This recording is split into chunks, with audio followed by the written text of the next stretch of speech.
বড় ধরনের ঘটনা, যেটাকে আমরা চেষ্টা করছি আমাদের সর্বোচ্চ সামর্থ্য দিয়ে, সব বিশেষজ্ঞরা চেষ্টা করছে এবং ঢাকা মেডিকেল কলেজও আসলে এর পাশে আছে। এরপর থেকে ঢাকা মেডিকেল জয়েন করবে।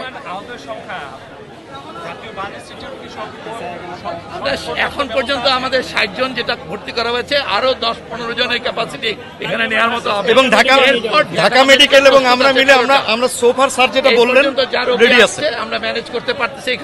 এখানে এরপরও আরো 10-15 জন নেওয়া যাবে, বাট ঢাকা মেডিকেল কলেজ পুরোপুরি রেডি আছে। বাড়তি রোগীদের ওখানে পাঠানো হবে। এখানে দুজন কর্মী টোলায় সব মিলে আমাদের কাছে এই মুহূর্তে 3 জনের মৃত্যু সংবাদ আছে, কিন্তু আমরা খুব দুঃখের সঙ্গে বলতে চাই যে এটা খুবই বড় ধরনের একটা বিপর্যয়ের সম্ভাবনা আছে।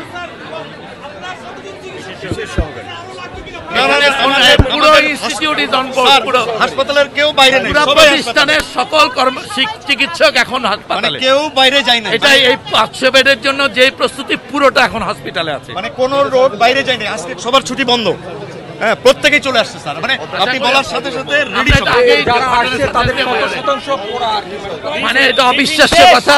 190 এবং 80% এবং ইনহেলেশন, যত সিভিয়ার বার্ন হতে পারে প্রায় সব রকম আছে। এটা অবিশ্বাস্য খারাপ অবস্থা আসলে, আমরা খুবই দুঃখের সঙ্গে বলছি।